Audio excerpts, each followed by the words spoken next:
Welcome and hello. This is a video exercise in HEC ResSim. And in this exercise, we're going to be covering state variables. All right, so what I have on the screen here is a ResSim 3.3. Let's get started. Make sure you're in the watershed setup module here in the top left, and then click on File, New Watershed. Give your watershed a name, and then select the directory that you want that watershed directory to be saved to, and then click Open. Okay, select your units and then your time zone, Pacific, and okay. Any time zone will work for this exercise. All right, click OK. The watershed's been created. And let's go ahead and sketch out a stream alignment. So select the stream alignment tool here on the left, and then hold down Control. And then continue holding down Control as you click different vertices. And then let go of Control to your final click, and then give the stream alignment a name. All right. Next, I'm going to go ahead and add a computation point. Hold down Control, CP1. Then I'm going to add a diversion. So the diversion tool is right here. Select that. Then I'm going to hold down Control, single left click, and then I'm going to make it an unconnected diversion. I'm going to just click off the side of the stream alignment. I'll call this YOLO. Okay. And then one more computation point I'll add at the bottom. So I'm clicking this computation point tool, holding down Control, and then we'll give it a name CP3. So we have 3 computation points, which will be our junctions in our network, CP1, CP2, and CP3. And then there's a diversion here at CP2. All right, so watershed configuration editor. This is what I do next. Go ahead and create a new configuration, config1, and the time step will be an hour. That's not used, so just click OK. All right, so I'm going to go ahead and save. Let's go watershed save configuration. I think it's already saved. And then file, save watershed. All right. Next on that module, select the reservoir network for the module selector. All right, let's go ahead and click network, new. And then we'll call the network network1, doesn't matter. And then the configuration, this is important. Make sure to select that configuration that you just saved. So mine was called config1, new. All right, so we have our junctions, we have our diversion. Last we want to do is click the reach tool here on the left and connect the network here. So I'm going to hold down Control, single left click on the upstream junction, and then just let go of Control and click on the next junction downstream. That'll be CP2 in my case. Then one more time, downstream of the junction. All right. I'm going to click the junction tool and then add an inflow to the upstream junction. So right click, edit junction properties, and then local flow tab. I'm just going to call this inflow underscore Sacramento. All right. And then a factor of 1, and then apply. I also want to add a rating curve to the downstream junction, CP3. So I'm going to select CP3 from the drop down here, and then rating curve, and then, yeah, simple rating curve. Okay, I'm going to paste in my data I had saved on my clipboard. So I have increasing flow rates and increasing stages here. You can see the little plot on the left, on the right here. Okay, so click apply and click OK. Next, I want to define that inflow time series for CP1, this upstream junction. So I'm going to go over to Tools, HEC DSS View. All right, and then File, New. I'll call this time series data.dss. Okay, so the DSS file has been created. It serves like a database, basically. And what we want to do is add our time series. So I'll just do a data entry, manual time series. And then let me just fill in some of the parts here. So we'll just call it project, location, flow, and then I'll call this SAC. It will be, let's use the month of April 2024. And then it's an hourly time step. So I'll say the first hour there. This will be in units of CFS, and then the type of instantaneous flow. Okay, I just went over to Excel and copied the values I want onto my clipboard. So now I'm back here in DSS View, and I'm pasting. I always have to do this twice. There we go.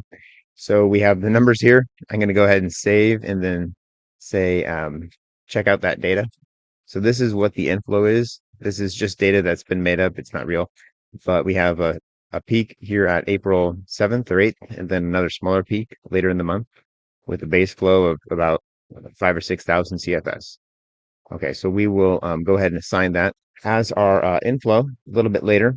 So let's close DSS view. We don't need that. Next, I'm going to click the diversion tool and then right click, edit diversion properties. Now, what I want to do here is assign a specific diversion, and the default method is constant with a value of 0 CFS. So that's not what we want to do.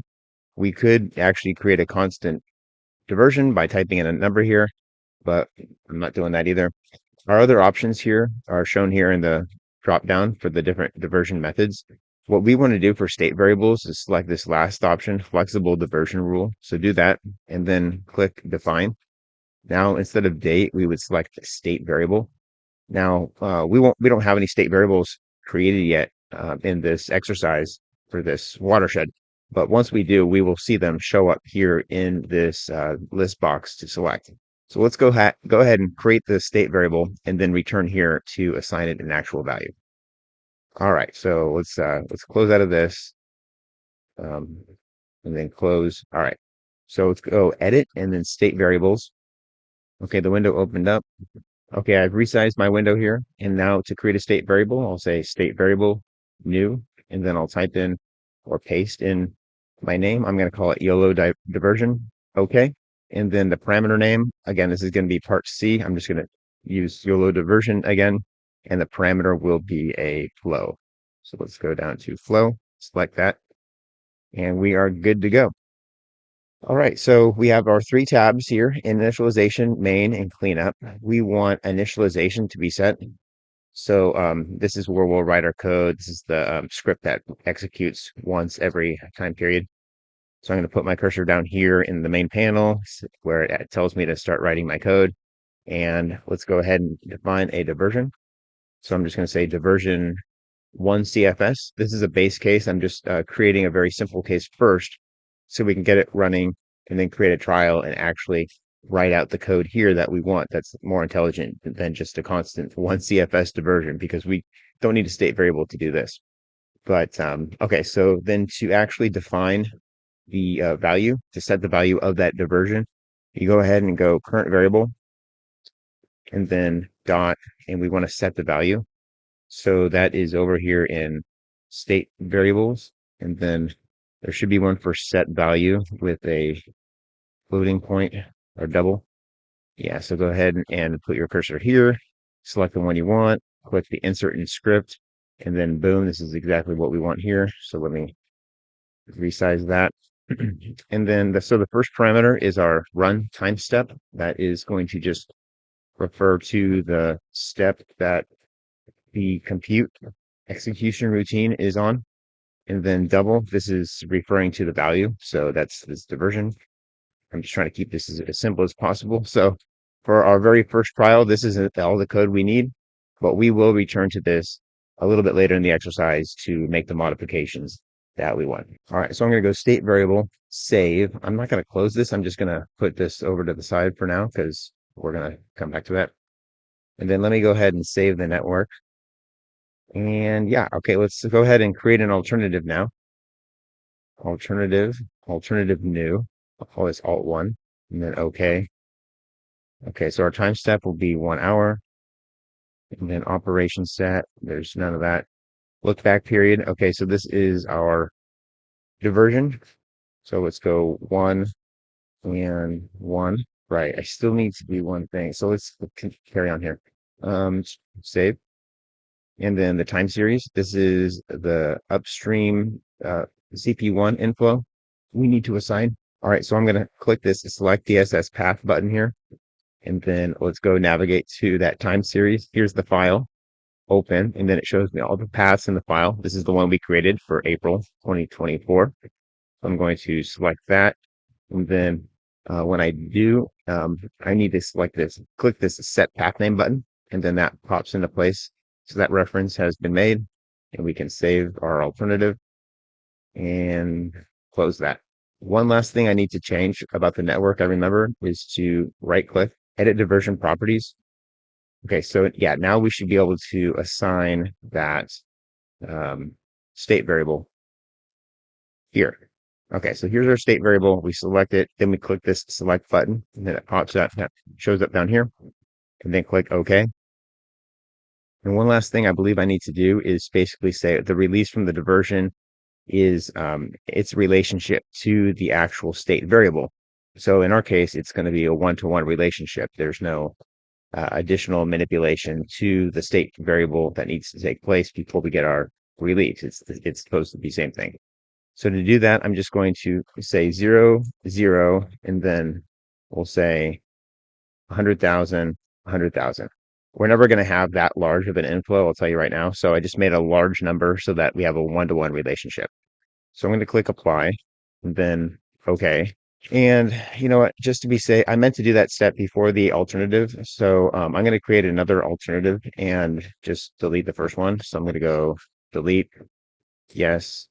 Okay, I'm going to create a new alternative one just for peace of mind, because I think there is a certain order of operations that this has to happen in. And I'm not exactly sure I did it right the first time, but so here we go. Alternative one. You've seen this already. I'm going to go 1 hour time step.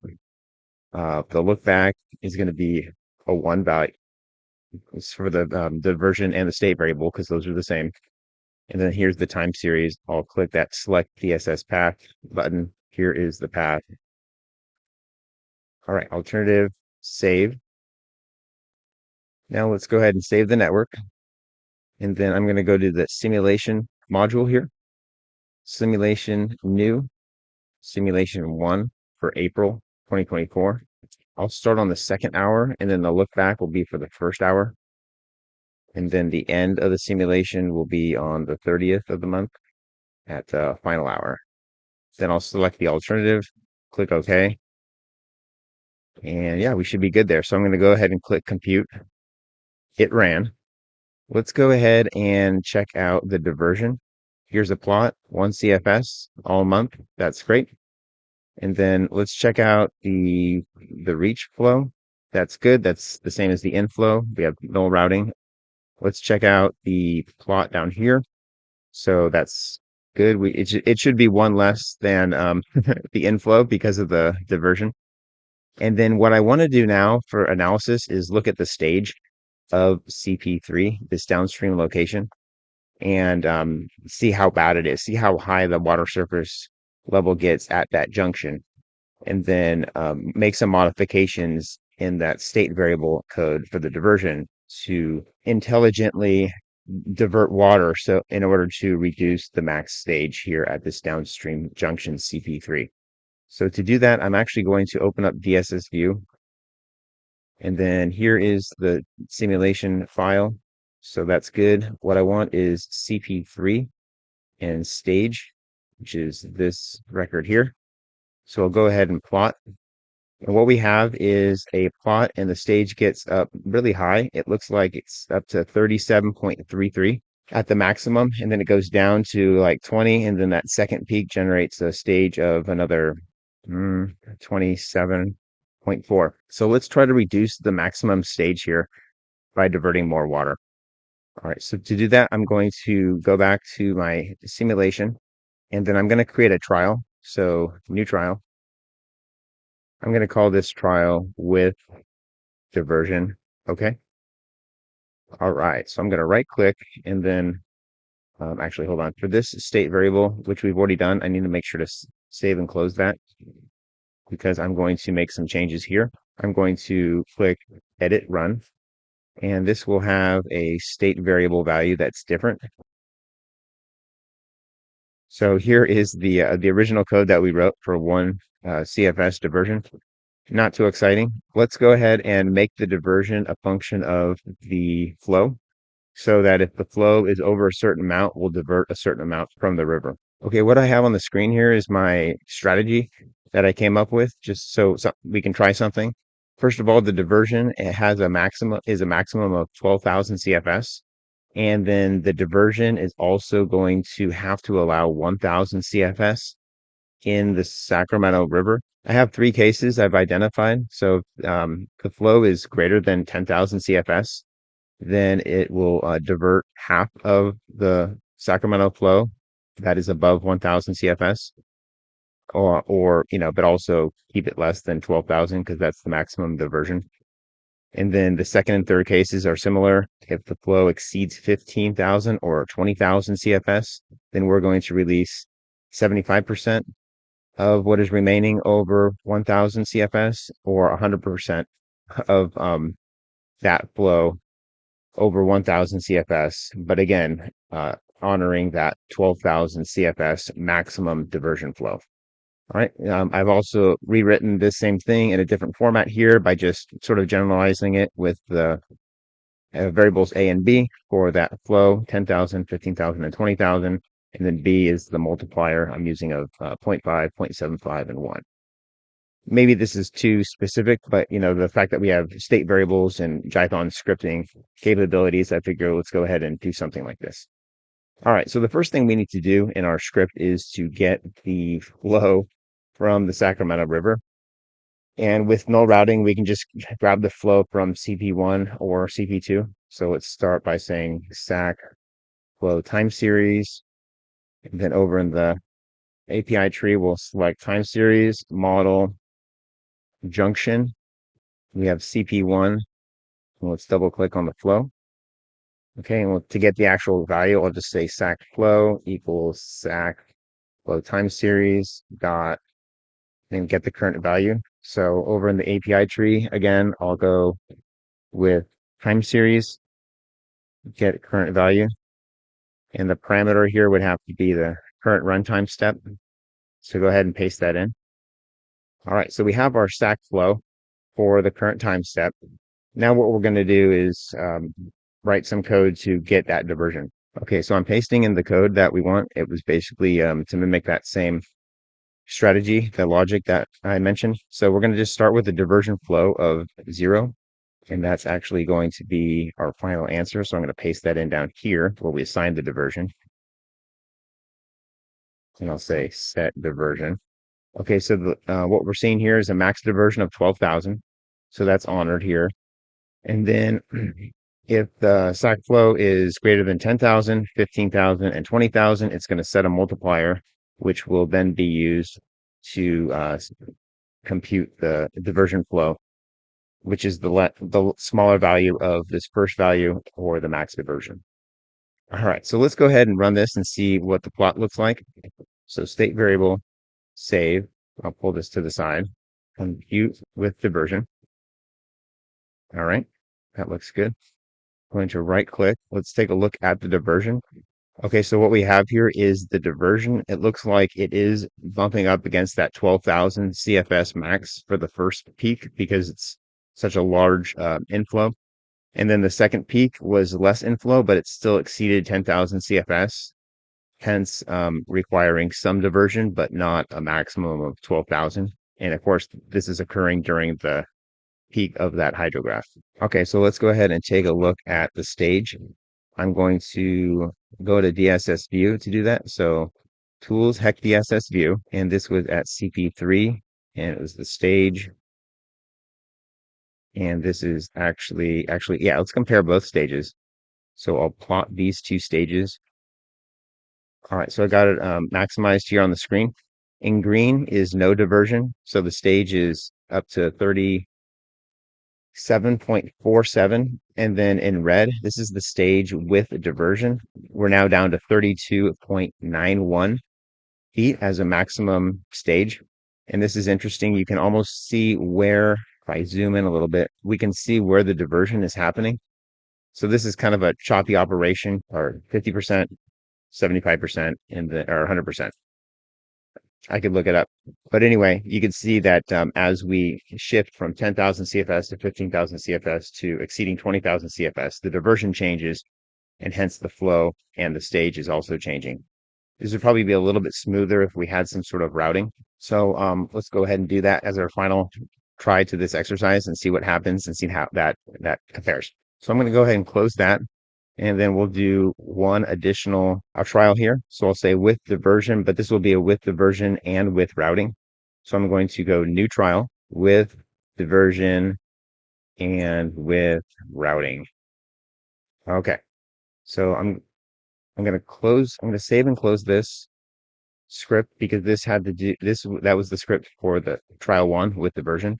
Now I want with diversion and routing state variables and edit capability. So I'll click edit run here on the second trial. Let's go with reaches first. So we have our two reaches. I'm going to go ahead and just go with Muskingum routing, and I'll just say 20, and then X is going to be 0.25, and then we'll say 20 here. I'm just making up numbers to see how the diversion works and how the stage works differently with the routing. Okay, so go ahead and click apply. I'm going to actually set the downstream routing to the same. The numbers are the same. Good. Apply, and then OK. Now let's go over to the state variable. That's good. We have our one and only state variable selected. This is our code. The only change I want to make here is change the flow to look at CP2 instead of CP1. So I think I can just change that there, because with routing, we don't want to look too far upstream and the flows too far upstream to dictate what the diversion is downstream, because maybe the flows downstream aren't nearly as high as what they are upstream. All right, so that's fine. I think everything else here is good. Let's go ahead and save. I'll close that and then compute with routing. All right, very cool. Okay, I'm going to go ahead and take a look at the stage for these three cases. Now I'm going to actually go up to DSS view and look at the CP3 stage results and see how that affects things. So here is the trial 0, 1, and 2, which is the original, and then the two diversion cases, and click the plot button.